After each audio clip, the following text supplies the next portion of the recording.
Ako si Jason. Kapitan ako ng tugboat. 3 araw ang nakalipas. Ang amo ko, si Victor Vance, sa isang pulong ng schedule ng buong kumpanya, pinalo ang kanyang dibdib, at sumumpa, kung matatapos ko lang ang biyaheng ito sa bahura ng Diablo, maihatid ang modulo ng pag-aayos ng BOP sa platforma ng pagbabarena, 100,000 piso ang agad na papasok sa account ko. Kakabigay lang sa tatay ko ng abiso na kritikal ang kondisyon. Ang 100,000 piso na iyon ang tanging pag-asa na nakikita ko. Ginoo Vance, naputol ang isang tow line. Umaabot na sa 20 talampakan ang taas ng alon sa bahura ng Diablo. Sa unahan pa ay ang tarangkahan ng impyerno. Malalaking bahura sa magkabilang gilid, masyadong mapanganib. Kailangan na nating bumalik ngayon. Bumalik? Baliw ka ba? Ang module ng BOP na iyon ay nagkakahalaga ng higit sa 20 milyong piso. Bago mag-umaga bukas, kung hindi ito maihatid sa Rig 7, magkakaroon ng blowout. Ikaw ang mananagot. Ako ang mananagot, mamamatay na ako rito. Paano ako mananagot? Kumalma ka, ano ba? Kung mahulog ang module na iyon, hindi kayang bayaran ng buhay mo iyon. Lintik ka.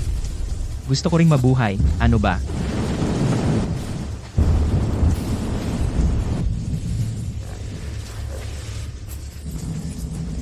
Sira na ng tuluyan ang BOP.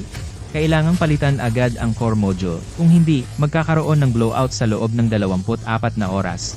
Lahat ng 128 tao ay mapapahamak. Ang BOP na ito ay parang safety valve ng pressure cooker sa bunganga ng balon. Ang presyon ng langis at gas mula sa libu-libong talampakan sa ilalim ng tubig ay napipigilan lahat nito. Kapag nabigo ang BOP, ang mataas na presyon ng langis at gas ay sasabog na parang bulkan. Ang buong platforma ay sasabog ng todo. Ang 128 buhay na iyon ay nakasalalay sa 45 toneladang bakal na hinihila ko.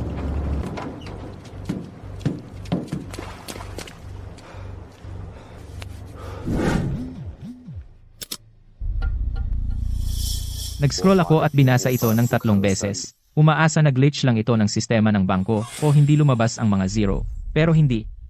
Ang 100,000 piso ay naging 100 piso. Ni hindi sapat para pambayad ng gasolina sa biyaheng ito.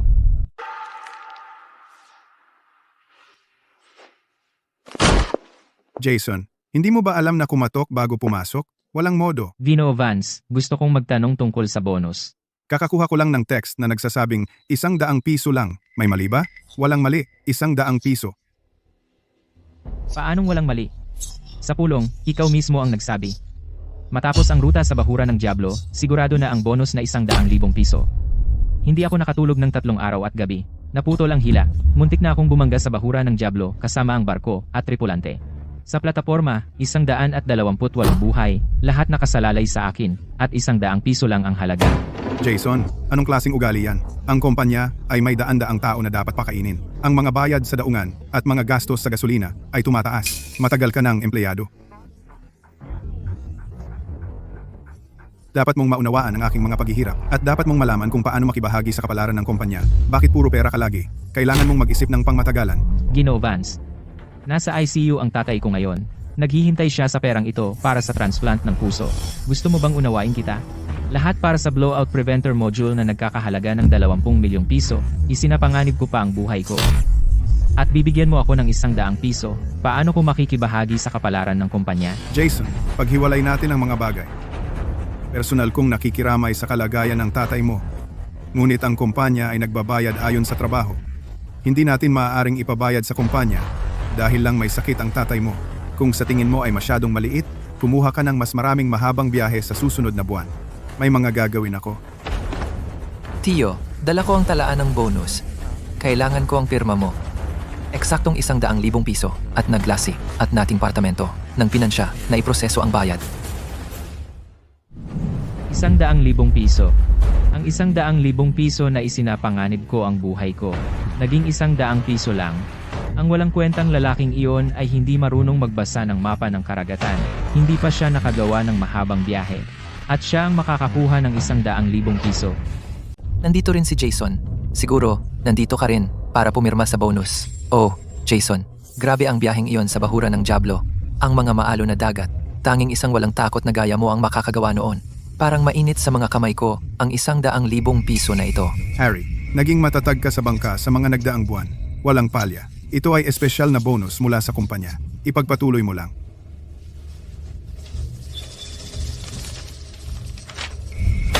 Tingnan ninyo, Ginoo Vance, ito ang aking pagbibitiw. Sawa na ako sa basurang kumpanyang ito. Jason, alam kong may sama ka ng loob.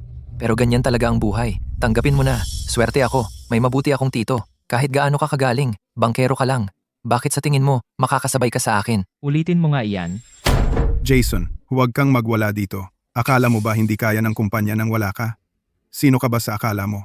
Isang trabahador, isang hamak na bangkero. Binigyan kita ng 100 piso bilang pabor. Pabor ba iyan, Victor? Ang mapanganib na ruta sa bahura ng Diablo, isang module ng BOP na may 45 tonelada, naputol ang isang kable noong gabing may bagyo, isinapanganib ko ang aking buhay para iligtas ka. Ang 100,000 piso na kinita ko gamit ang aking buhay, ibinigay mo lang iyon sa walang kwentang pamangkin na hindi marunong magbasa ng chart at hindi pa nakapaglayag sa labas ng baybayin. Itong basurang kumpanya. Alis na ako. Ang 100 piso na iyon, ituring mong maagang regalo para sa iyong libing.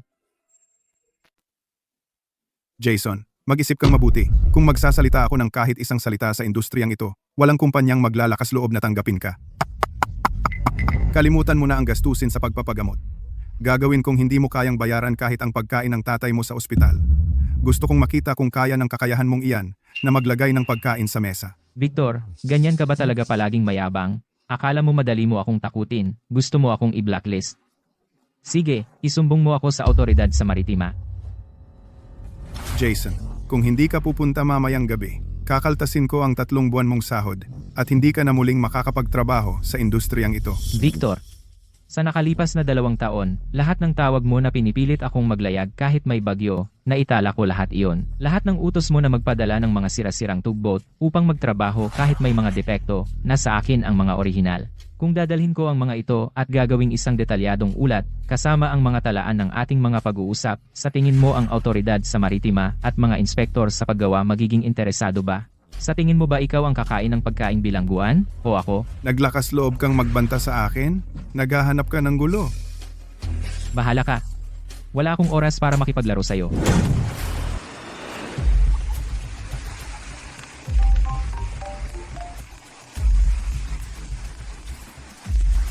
Jason, tapos ka na bang mag-eskandalo? Sabihin ko sa'yo, huwag kang walang utang na loob. Ginoo Vance, iginalang kita, ngunit inihagis mo ito sa lupa at nyurakan. Alam mo ba na ang malaking kontrata sa Timog Dagat na nakuha mo para sa susunod na linggo ay pinagmamasdan ng buong industriya ng pagpapadala? Anong binabantayan? Kailangan ko bang may manonood sa aking negosyo? Pinagmamasdan kung paano mo. Ang Apex Energy platforma ng pagbabarena sa Timog Dagat na unang kontrata sa transportasyon ng maintenance na kinuha mo kailangan ding dumaan sa tarangkahan ng impyerno sa bahura ng Diablo, di ba? Ano kung dumaan? Dahil may 7 o 8 akong tugboat? Sa tingin mo hindi ko kayang gawin ang biyahe nang wala ka? Hindi mo ba binasa ang kontrata ng pirmahan mo? Mayroong sugnay sa karagdagang mga tuntunin na nagsasabing, dahil sa matinding panganib ng ruta, ang kapitan ng barkong nagdadala ay dapat magkaroon ng Class A espesyal na lisensya ng sasakyang pandagat at dapat maaprubahan ng sistema ng kaligtasan ng kliyente. Alam mo ba kung ano ang ibig sabihin noon, Ginoo Vance? Sa buong lalawigan, ang tanging taong may hawak ng espesyal na lisensyang iyon at nakapasa sa proseso ng pag-apruba ng kliyente ay ako, si Jason. Lisensya lang yan. Maayos ko yan ng kaunting pera. Ha? Gagastos ka lang ba ng pera, Victor? Tanga ka ba talaga, o nagpapanggap ka lang? Kung hindi ka takot mamatay, sige, hayaan mo ang mahal mong pamangkin na nakatanggap ng 100,000 piso na bonus ang magmaneho nito.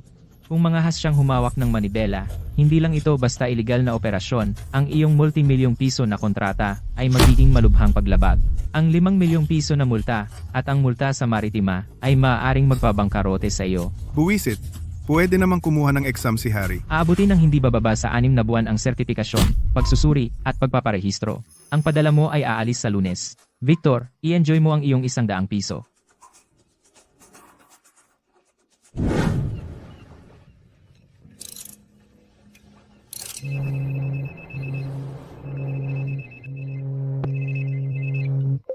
Magandang araw. Ito ba si Kapitan Jason Smith? Oo, sino ito? Magandang araw, Kapitan Smith. Ako ang tagapangulo ng Ocean Pioneer Shipping, Logistics, Richard Cole. Ang Ocean Pioneer Shipping ay ang pinakamalaki sa lalawigan. Ito rin ang pinakamalaking karibal ni Victor. Kilala bilang ang pinakamahusay na magbayad na higante sa industriya ng pagpapadala. Kapitan Smith, matagal na kitang minamatyagan. Sa industriyang ito, kaya mong bumili ng mga barko, kaya mong magbukas ng mga ruta. Pero hindi mo kayang bilhin ang talento. Ilang araw lang ang nakalipas, hinarap mo ang bagyo para maglayag sa bahura ng Diablo habang humihila ng BOP module.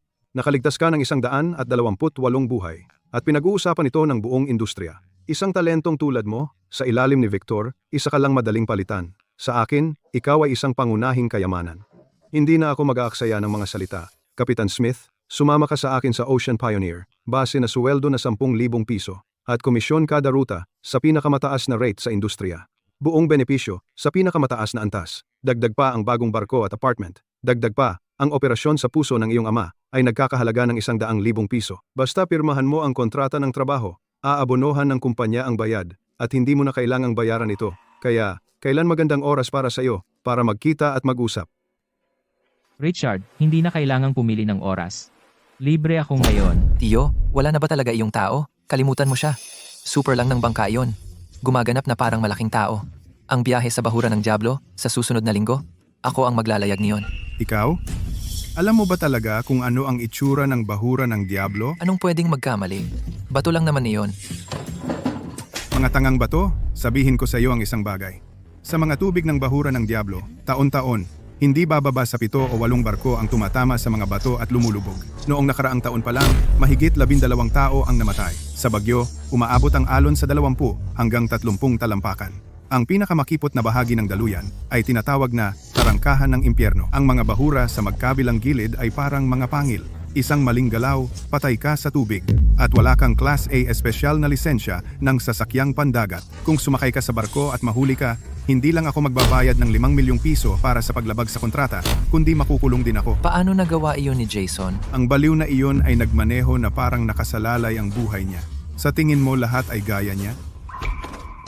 Ginoo Vance! Ginoo Vance! Masamang balita! Ang mga tao ng kliyente, si Ginoo Davis, mula sa Apex Energy, at ang kanyang legal team na parito ng maaga para suriin ang mga kwalifikasyon ng kapitan. Nasa pantalan na sila. Sira na tayo. Sira na. Lubos na sira. Ano pang ginagawa mo dito? Umalis ka na at magpalit ng damit.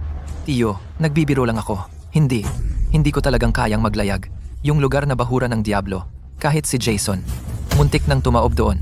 Noong bagyo, sa kakayahan ko, pagpapakamatayan. Takot ka na? Hindi ka ba nagyayabang kanina?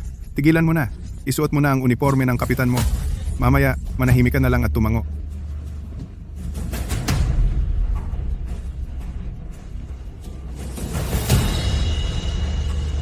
Jason! Pakiusap! Jason! Nagkamali ako! Pakiusap! Bumalik ka! Ginoo Vance, anong nangyayari? Hindi ko karapat-dapat na magmakaawa ka sa akin ng ganyan. Jason, noong una, nabulag ako ng kasakiman. Tanga ako. Isang matandang tanga. $100,000, walang bawas kahit 1 sentimo. Ililipat ko na sa iyo ngayon din. Ililipat mo na ba ngayon, Ginoo Vance? Hindi mo ba sinabi na kailangan ng kumpanya ng pera sa lahat ng dako? At na dapat akong maging maunawain? Mas mabuti pang itabi mo ang $100,000 na iyan para sa multa sa paglabag sa kontrata. Jason, nakikiusap ako sa iyo. Pakiusap? Nasa baba na ang mga tauhan ng kliyente. Kung hindi ka sasama, makukulong ang buong pamilya ko. Huli na. Si Ginoo Cole mula sa Ocean Pioneer Shipping ay nangako na sasagutin ang $100,000 piso para sa operasyon sa puso ng ama ko, at buo niya itong idineposito sa account ng ospital. Ano? Ocean Pioneer Shipping? Richard Cole? Oo, nagtatrabaho na ako sa Ocean Pioneer Shipping ngayon. Yung milyon-milyong piso na transaksyon mo? Ipaubaya mo na lang sa taong hindi man lang marunong magbasa ng mapa ng karagatan, ang iyong pinakamamahal na pamangkin.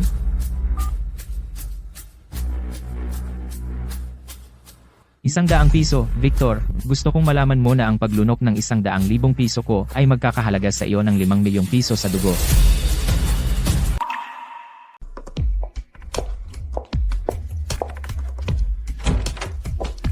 Ginoo Vance, paparating si Ginoo Davis mula sa kliyente kasama ang mga abogado. Gusto nilang i-verify ang mga kredensyal ng kapitan dito mismo at tingnan ang mga talaan ng pag-alis sa nakaraang 3 taon.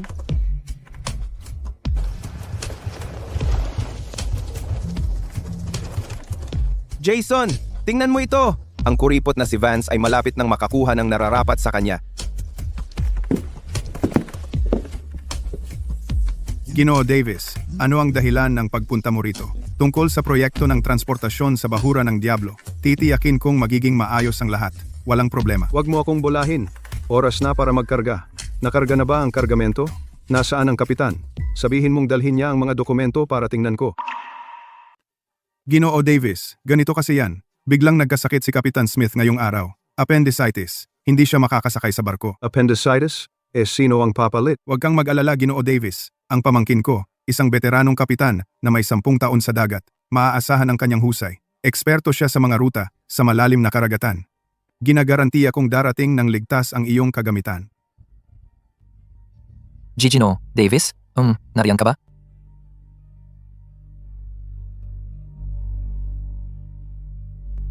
Ano ba? Akala mo ba tanga ako? Itong walang kwentang lalaki na hindi man lang makahawak ng matatag sa manibela, ipapadaan mo siya sa bahura ng Diablo, hinahayaan mo siyang hilahin ang mga supply para sa pagpapanatili na nagkakahalaga ng mahigit 20 milyong piso, dadaan siya sa tarangkahan ng impyerno? Ginoo Davis.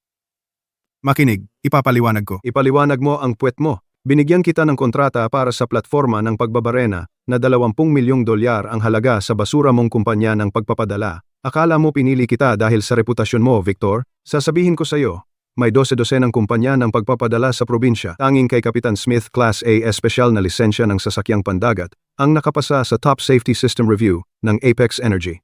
Pinirmahan namin ang kontratang ito dahil lamang sa husay ni Kapitan Smith na maladyos sa paglalayag sa bagyo. Kung wala si Jason, ang kaawa-awa mong kumpanya ay hindi man lang makakapasok sa listahan ng aming mga tagapagtustos. Wala kang kwenta, ni hindi ka utot. Hindi ka lang nangahas na palitan siya ng taong walang lisensya, pero ginamit mo rin itong walang kwentang tao na hindi marunong maglayag kahit sa baybaying dagat para lokohin ako. Victor, gusto mo bang mamatay? Huwag mong idamay ang Apex Energy. Ibigay mo sa akin ang kontratang iyan.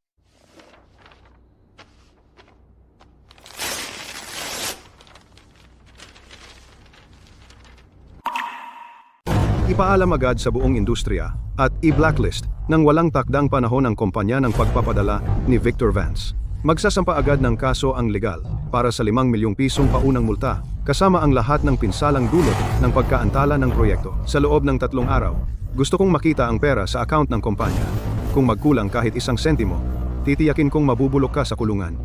Ginoo Davis, nakikiusap ako sa iyo. Bigyan mo pa ako ng 3 araw. Hindi, 1 araw lang. Luluhod ako kay Jason at hihilinging bumalik siya at maglayag para sa iyo. Huwag mo akong idemanda. Huwag mong dudumihan ang sapatos ko.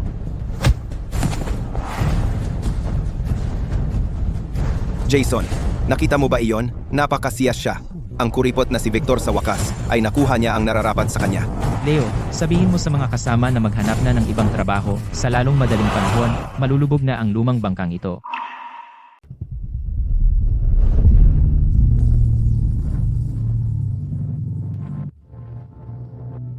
Patuloy akong nakatitig sa mataas na gusali sa malayo.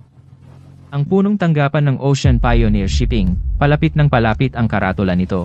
Pero sa totoo lang, mas kalmado na ako.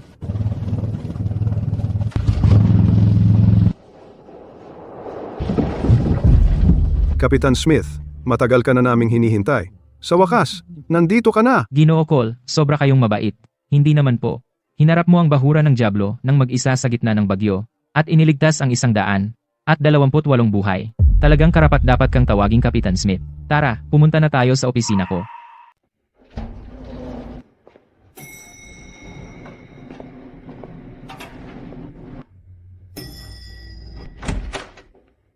Maupo ka, handa na ang kontrata. Ang base salary ay 10,000 piso. May komisyon sa mga rutang tatakbuhin. Kinakalkula sa 1.5 beses ng pinakamataas na pamantayan sa industriya. Buong benepisyo sa pinakamataas na antas. At ito ang mga susi ng bagong bangka mo. At ang access card para sa staff apartment. Ginoo Cole.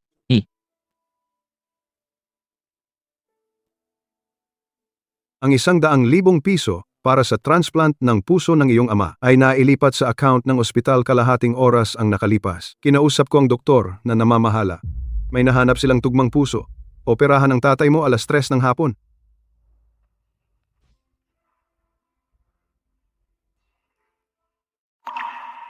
Kapitan Smith, Hindi kailanman dinadaya ng Ocean Pioneer ang mga tunay nitong bayani. Tumutok ka lang sa trabaho mo. Nasa likod mo ang kumpanya sa lahat ng bagay sa bahay.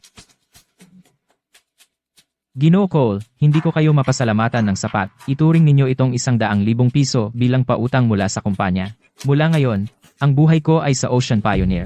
Ipinapangako ko na sa loob ng kalahating taon, gagamitin ko ang aking mga kakayahan upang magdala ng 10 beses, 100 beses na kita sa Ocean Pioneer. Perpekto, iyan ang inaasahan kong marinig.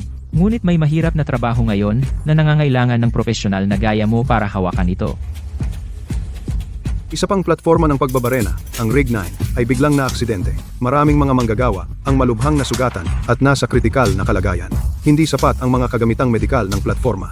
Bara, kailangan nating, bago tumama ang bagyo, maihatid ang hyperbaric oxygen chamber doon. Kung hindi sila tatagal ng 24 na oras. Pero ang daan ng bagyo ay dadaan mismo sa bahura ng Diablo. Mas mapanganib pa kaysa noong huling pagkakataon.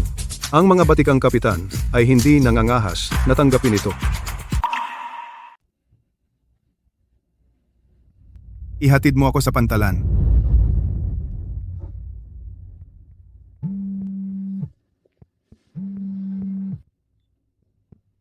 Tatay, Anak, narinig ko mula sa NARS. Nakapasok ka sa magandang kumpanya. Sige, magpatuloy ka. Hihintayin kitang makauwi para sa hapunan. tatay, huwag kang mag-alala sa operasyon. Babalik ako agad sa iyo pagkatapos ng biyaheng ito. Richard, tara na. Si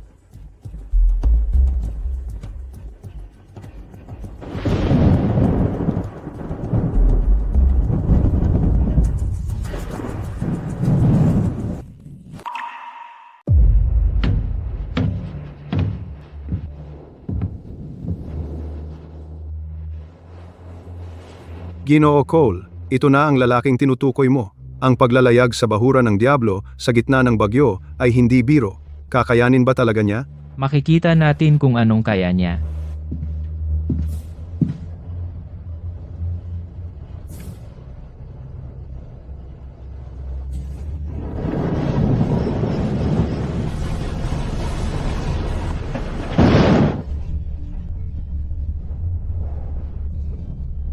Joe, magbomba ka ng 3 toneladang ballast water sa kaliwang gilid. 3 tonelada?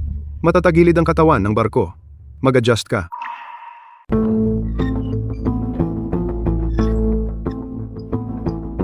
Kapitan Smith, magdagdag ng 3 toneladang ballast water sa kaliwang bahagi.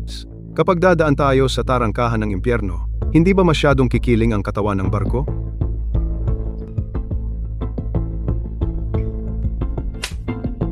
Hindi, mas malakas ang tama ng mga alon ng bagyo sa kanang bahagi. Kapag tumaas ang tubig dagat mula sa kanang bahagi, ang pagdaragdag ng 3 tonelada sa kaliwang bahagi ay eksaktong makakontra sa bilis ng pag-ugoy.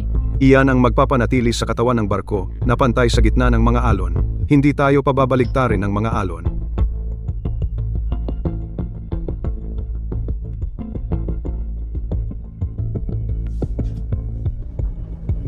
Naghihintay ang mga tripulante ng raid na masagi. Tara na.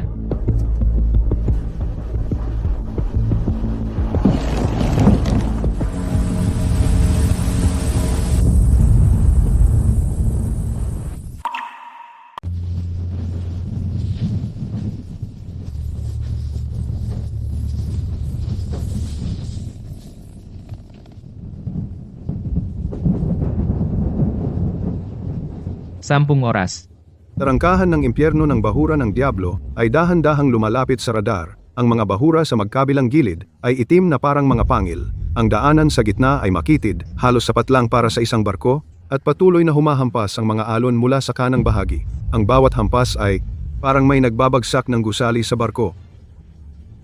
Ang alon ay nasa 20 yarda pa ang layo, pero iniikot na niya ang kanyang pulso. Binabaligtad ang timon ng 3 segundo ng maaga.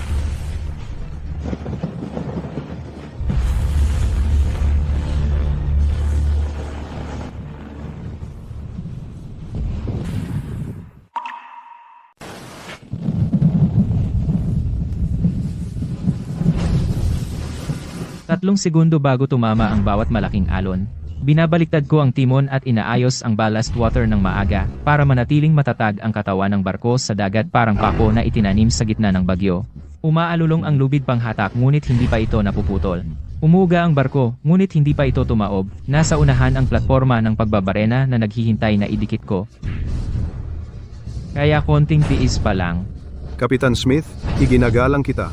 15 taon na akong nasa dagat. At ngayon, nakita ko ang lahat. Paglalayag sa tarangkahan ng impyerno, sa bahura ng Diablo sa gitna ng bagyo, kulang ng mas mababa sa 2 talampakan. Ikaw ang pinakamahusay na kapitan sa buong bansa. Karapat-dapat, Kapitan Smith, mula ngayon, ikaw na ang pundasyon ng Ocean Pioneer Shipping.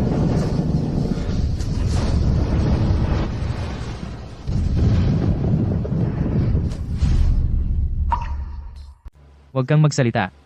Kumapit ng mahigpit.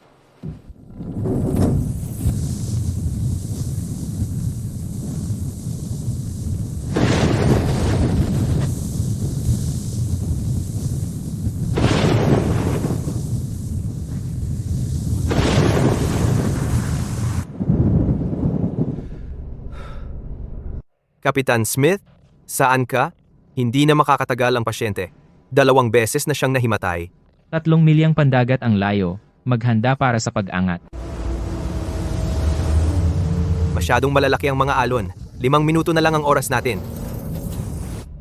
Tama na.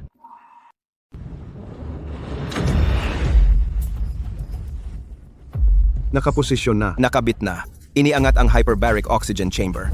Ibinaba na ang chamber. Inililipat na agad ang pasyente. Kapitan Smith, nakapagligtas ka ng maraming buhay.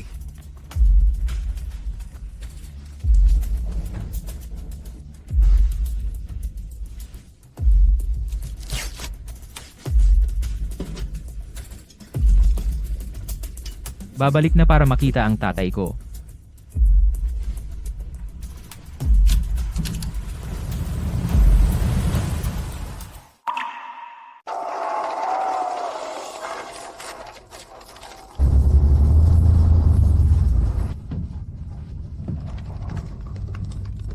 Magaling. Alam kong kaya mo yan. Sobra naman ito, Ginoong Cole. Sobra? Nagligtas ka ng ilang buhay. Hindi labis ang anumang karangalan para dito. Kapitan Smith, narinig kong naglayag ka sa bahura ng Diablo habang may kategorya 4 na bagyo. Ang paglihis ng barko ay wala pang 2 talampakan. Totoo ba yan? Kapitan Smith, natakot ka ba? Kapitan Smith, may sasabihin ka ba sa mga manunood? Wala naman akong masasabi. Minaneho ko lang ang barko. Basta't maayos ang pasyente. Hindi sanay si Kapitan Smith na nasa kamera, pakiunawa na lang po sa amin. Pero kilala ang husay niya sa buong industriya ng pagpapadala. Si Kapitan Jason Smith ng Ocean Pioneer Shipping ay naglayag sa bahura ng Diablo sa gitna ng bagyo, matagumpay na naihatid ang hyperbaric chamber at iniligtas ang mga buhay ng mga manggagawa. Ang tahimik at reserbadong kapitan ay pinatunayan sa kanyang mga kilos kung ano ang pagiging isang tunay na bayani sa pang-araw-araw. Buong gabi nag-vibrate ang phone ko, lahat mula sa kapwa kong kapitan, binasa ko, pero hindi ko sinagot. Hindi naman sa iniiwasan ko kayo. Talagang hindi ko alam kung ano ang sasabihin. Ang maglayag para magligtas ng mga tao, iyon ang dapat gawin ng kapitan, di ba?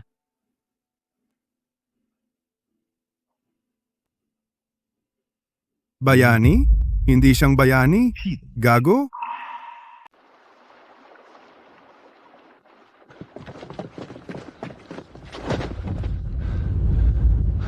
Ilang taon na kitang pinapakain. Oras na para kumita ka ng iyong ikabubuhay. Malalaking bonus na ang ibinigay ko sa'yo. Ngayon oras na para bayaran mo ako. May ipinuslit na makinarya na kailangang ihatid ngayong gabi. Oo, bawal iyon. Pero kikita ka ng 15,000 piso bawat biyahe. Kailangan kong magawa mo ang 5 biyahe ngayong gabi.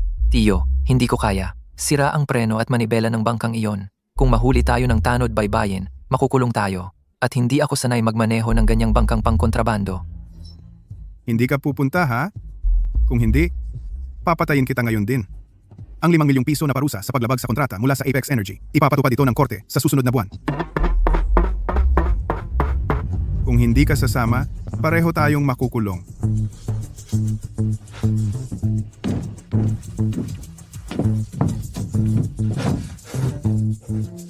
Ano pang hinihintay mo? Maneho? Bulag ka ba? Ha?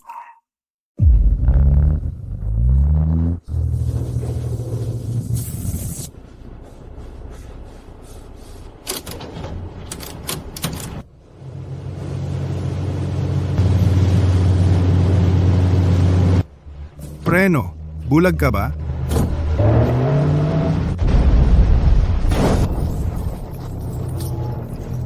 Sira na tayo. Iyan ang bagong bangka ni Bill. Kakakuha lang niya.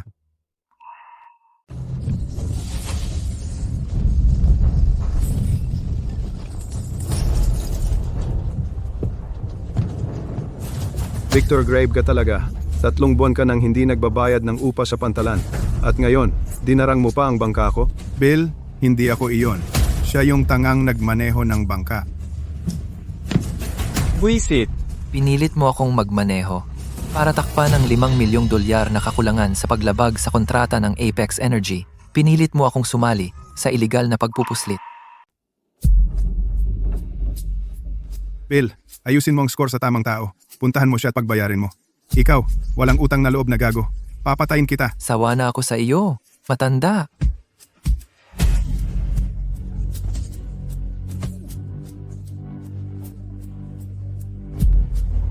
Tama na. Pigilin ninyo sila.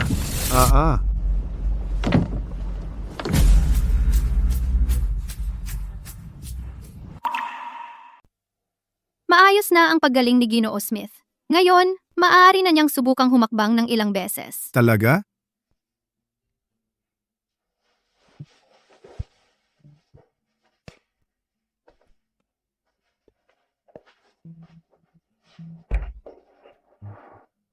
Tatay, kaya ka nang maglakad. Mas kaya ko pa kaysa maglakad.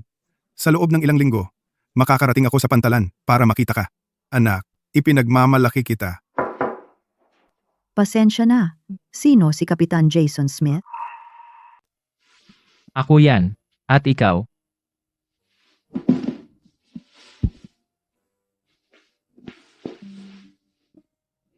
Ginang, anong ginagawa nyo? Tumayo po kayo. Kapitan Smith, nasa Rig 9 ang anak ko. Kung hindi nyo hinarap ang bagyo at ipinadala ang hyperbaric oxygen chamber, namatay na sana ang anak ko. Siya lang ang nag-iisa kong anak. Ginang, huwag kayong lumuhod. Nagmaneho lang ako ng bangka. Ginagawa ko lang ang trabaho ko. Hanggat ligtas ang anak nyo. Iyon lang ang mahalaga.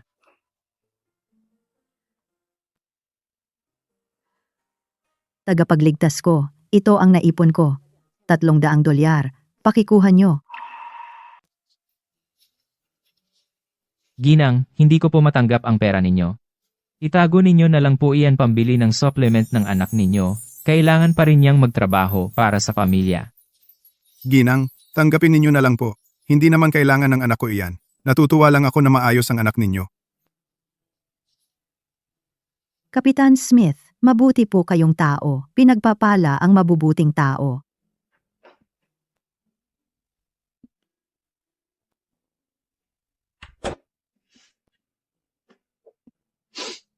Anak, hindi mo ako binigo. Kapitan Smith, ngayon ikaw na ang usapan sa mundo ng pagpapadala ng probinsya, ang pinakasikat na pangalan. Richard, huwag mo akong kulitin. Isang bagyo lang iyon. Sige, tama na ang kwentuhan. Ngayong gabi, alas 7, ang suite sa pinakamataas na palapag ng Imperial Hotel. Naghanda ako ng handaan para sa iyo. At ilang matandang kaibigan ay sabik na makita ka. Siguraduhing nasa oras ka. Sa kritikal na panahon na ito, kung sino ang sabik na makita ako, maliban sa iilang kumpanyang lubhang nangangailangan ng espesyal na pagpapadala, sino pa kaya? Naglalatag si Richard ng daan para sa akin, at sinisiguro rin ang merkado para sa Ocean Pioneer.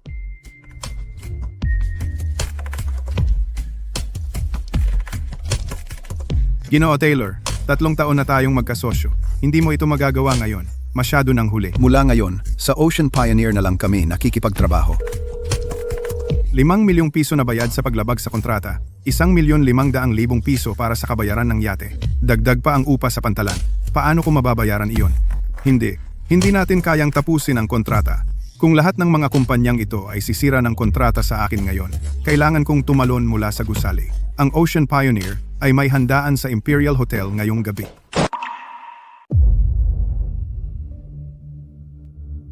Wow, Kapitan Smith? Noong nagtatrabaho ka sa maliit na kumpanya ni Victor, sabi ko, sayang ang talento.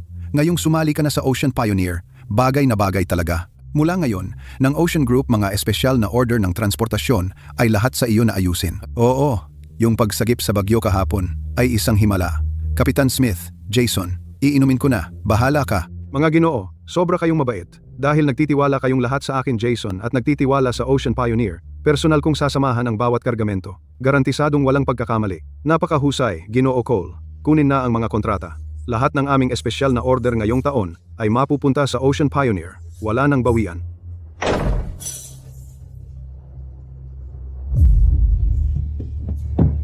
Ginoo Taylor, Ginoo Wilson, Ginoo Brown, pakiusap. Nakikiusap ako. Huwag ninyong kanselahin ang mga kontrata. Ibaba ko ang aking mga presyo. 20% diskwento, kalahati, kahit ano. Iwan ninyo sa akin ang mga order. Kung hindi, talagang wala na ako.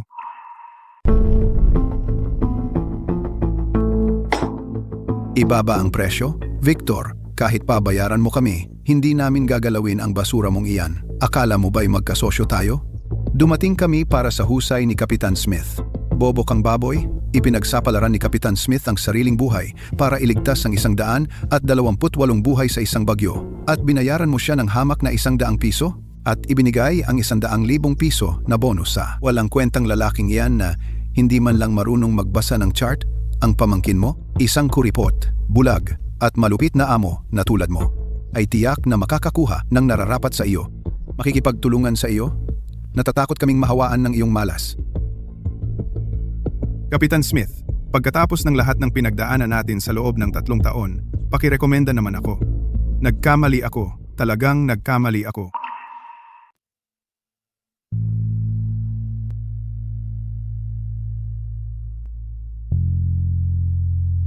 Richard, ang sarap ng mga hipon na ito. Medyo sariwa.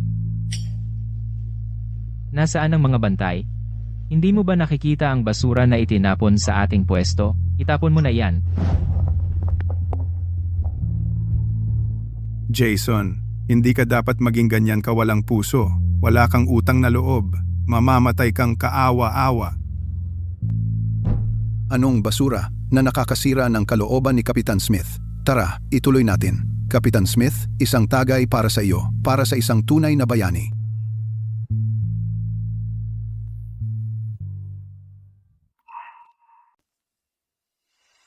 Kapitan Smith, dahil kasama ka, sa loob lang ng ilang araw, Ang negosyo ng espesyal na transportasyon ng Ocean Pioneer ay hindi lang tumaas ng 500%. kundi kinuha na rin lahat ng mga pangunahing kliyente ni Victor. Jason, napakagaling ng ginawa mo. Ibinibigay ko ang 10% equity. Ng subsidiary ng espesyal na transportasyon sa iyo. Ginoong Cole, tatanggapin ko ang 10% equity, pero hindi iyon sapat. Sabihin mo sa akin kung ano ang gusto mo. Simula pa lang ito. Isang panimulang punto. Ang pambansang merkado, maging ang pandaigdigang merkado ay ang ating layunin. Gusto kong manguna sa paglikha ng bootcamp ng mga kapitan ng Ocean Pioneer. Sa loob ng 3 buwan, sanayin ang 5 mahuhusay na kapitan para ang mga susunod na espesyal na kontratang multimilyong piso ay sa atin lang mapupunta, Ocean Pioneer. Ngayon, malaking pangarap iyan. Jason, simula ngayon, ikaw na ang punong direktor ng Ocean Pioneer Special Operations. Mga tao, barko, pera. Sa iyo lahat iyon. Isang 5,000 square foot na penthouse sa gitna ng lungsod. Kumpleto ang gamit, handa ng lipatan. Sige, Kapitan Smith, kahit pa bumagsak ang langit, ako, si Richard, bahala sa'yo.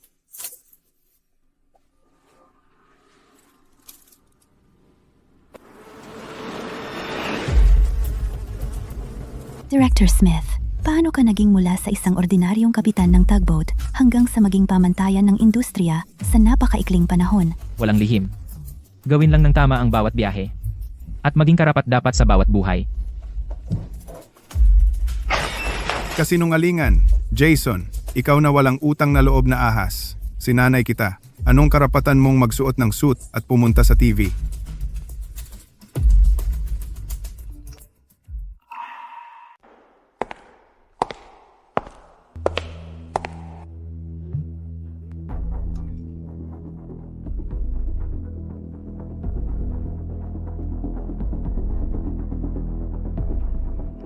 Kagyat na misyon mula sa Proyektong Abyss. Ihatid ang Ultra Precision Deep Sea Wellhead Control Module sa Leviathan Rig sa Dagat Silangan. Ang module ay nagkakahalaga ng 20 milyong piso. Naglalaman ito ng nanoscale gyroscope at isang superconducting sensor. Sa buong transportasyon, ang panginginig na pahalang ay hindi dapat lumampas sa 1/8 ng pulgada, 1/8 ng pulgada. 15 taon na akong naglalayag. Alam na alam ko kung ano ang ibig sabihin yon. Kahit sa tahimik na lawa, ang barko mismo ay may bahagyang elastic deformation. Kung huminga ka ng malalim, ang deck ay maaaring yumuko ng 1 bahagi ng pulgada. Pabayaan pa sa dagat. 1/8 ng pulgada? Imposible iyan. Ano ang sinabi ng dayuhang kumpanya noon?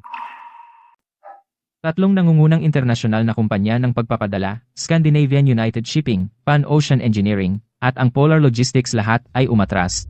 Sabi ng kanilang mga eksperto, labag ito sa mga batas ng pisika maliban kung patagin mo ang karagatan.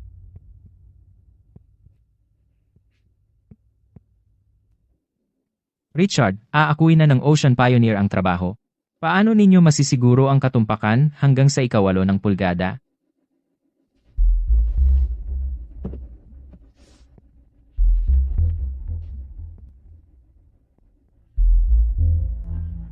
Ano ito? Teknolohiya ng Dynamic Virtual Keel. 3 pantulong na barko ang naglalapat ng baligtad na puwersang hidroliko upang patatagin ang pangunahing barko. 3 taon ng pagdidisenyo, katatapos lang ng simulasyon.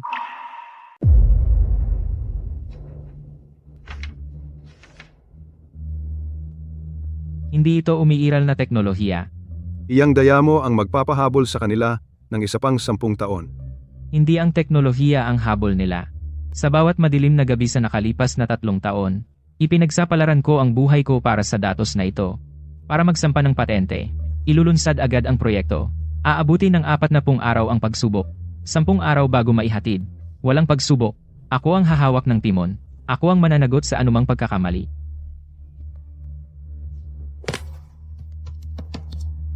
Sasabak ang Ocean Pioneer sa proyektong Abyss. Maglalayag si Jason. Aprobado. Jason, 10 araw mula ngayon, hihintayin ko ang pagdiriwang ng iyong tagumpay. 10 araw, 1/8 ng pulgada, isang module na nagkakahalaga ng $20 milyong, at ang silangang dagat sa panahon ng bagyo. Ang mga numerong ito, kapag pinagsama-sama, na dumidiit sa sinuman, ay kayang durugin sila. Pero hindi ako takot, dahil sa loob ng 3 taong iyon, bawat minuto sa dilim, naghahanda ako para sa araw na ito.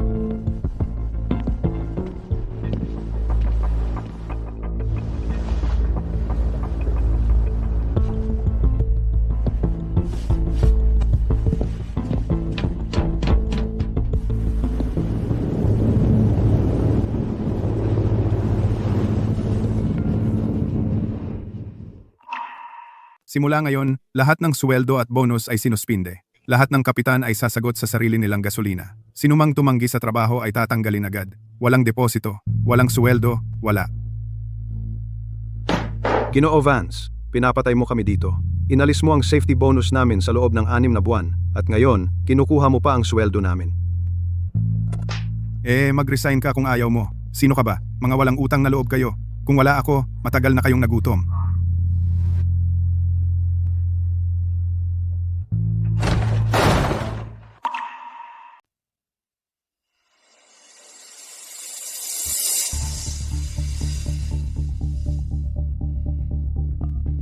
Kapitan Smith, huwag. Ginoo Smith, ako si Taylor. Gusto ni Victor na sirain tayong lahat. Pwede mo kaming tulungan. Taylor, ang pagkakaibigan ay pagkakaibigan, ang negosyo ay negosyo. Kung gusto mong sumali sa Ocean Pioneer, ayos lang. Pero gusto ko ang 2 kontrata ni Victor para sa pag-iwas sa buwis. Ang recording ng pagpilit niyang magmaneho ng pagod, at ang mga talaan ng pagpapanatili ng sirang barko. Hindi pwedeng may kulang, kahit isa.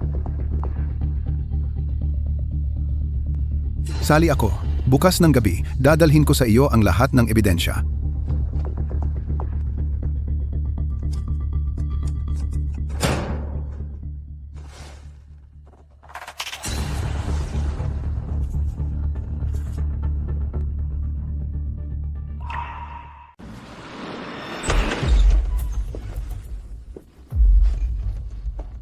Ginoo Jiang, anong ginagawa mo dito? Wala. Naghahanap ako ng mga record ng pagpapadala. Umalis ka.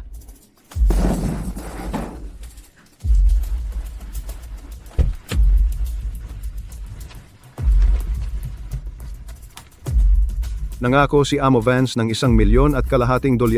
Saan ang pera? Bill, wala na akong pera. Pina-freeze ng korte lahat ng accounts ko. Walang pera? E di gumawa ka ng isang takbo. Makakakuha ka ng $150,000 bawat biyahe. Gumawa ka ng 10 biyahe at mababayaran mo ang utang mo. Gamitin mo ang ruta sa dagat at ihatid mo iyon. Bill, parusang kamatayan iyan. Kung ayaw mo, papatayin kita ngayon. Sige, si Harry na lang ang magmamaneho. Matalinong hakbang. Umalis ka na.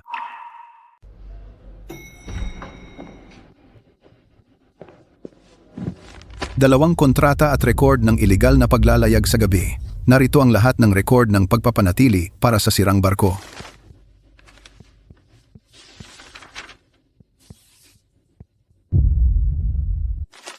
Ginoo Taylor, simula ngayon, kukunin ka ng Ocean Pioneer Shipping at ang iyong mga tripulante. Dodoblehin ang iyong base na sweldo. Bibigyan ka ng buong pakete ng mga benepisyo. Halika bukas para kumpletuhin ang iyong pagsisimula. Salamat, Ginoo Smith.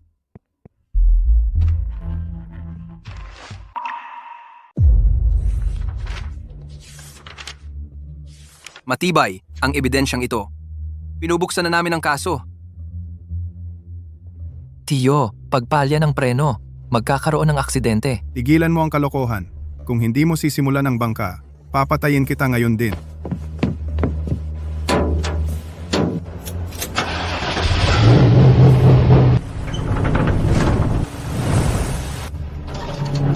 Ayaw umikot ng manibela.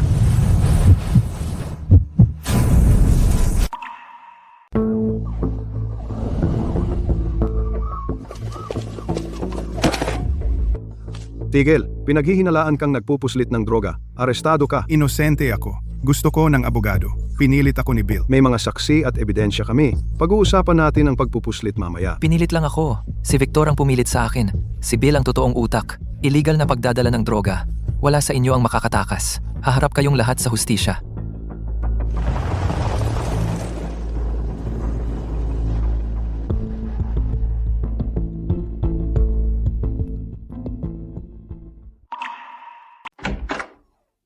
Tatay, nandito ako para iuwi ka.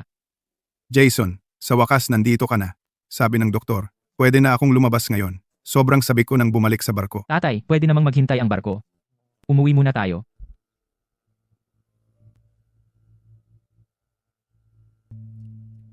Mahal, sa wakas lumabas ka na. Bakit ka umiiyak? Nagtagumpay na ang anak natin. Oras na, para ngumiti.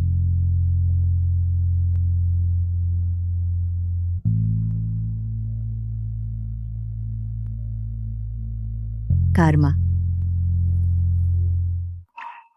Nanay, hindi yan karma. Tinatawag iyang hustisya. Ninakaw niya ang perang pinaghirapan natin. Panahon na lang ang hinihintay. Tigilan mo na. Oo. Matapang ang anak ko. Kung hindi ka lumipat sa Ocean Pioneer, hindi tayo magiging ganito ngayon. Jason, tiyak na mahal ang kotseng ito, di ba? Ang pag-uwi natin sa probinsya gamit ang kotseng ito, hindi ba masyadong pasikat? Tatay, nanay, hindi tayo uuwi. Hindi na tayo uuwi? Saan? Malalaman mo pagdating natin.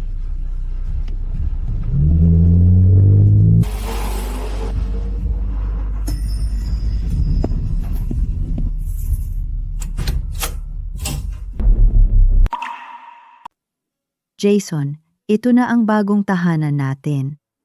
Oo, dito na tayo titira ngayon. Malapit ito sa ospital.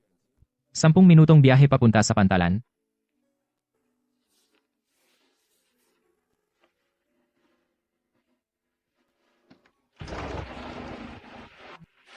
Nagawa mong umangat sa buhay.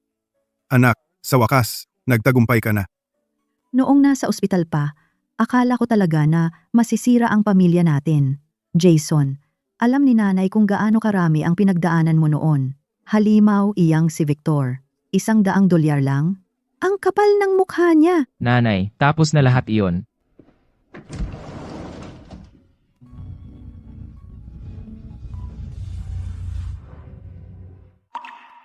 Ang $100 iyon ay hindi kahihiyan. Isang babala iyon. Napagtanto ko na sa mundong ito, ang tanging pangunahing teknolohiya at matatag na kumpiyansa ay kayamanang hindi maaagaw ni numan. Anak, hindi mo ako binigo. Ginoo Cole. Kapitan Smith, mayroon akong magandang balita para sa iyo. Ang pandaigdigang higante sa enerhiya ng hangin, United New Energy Group, kakapadala lang ng imbitasyon na partikular na humihiling na ikaw ay lumahok sa pagbuo ng pandaigdigang pamantayan sa kaligtasan ng espesyal na transportasyon. Unang beses na isang dalubhasang kapitan ang nakaupo sa mesa ng negosasyong ito. Saka, mayroon silang multimilyong piso na proyektong malalim na dagat na nagsasabing ikaw lang ang kayang humawak nito. Ginoo Cole, dadaan ako sa opisina bukas para pumirma sa kontrata. Hanggat may dagat, walang ruta na hindi ko kaya. Tatanggapin ko.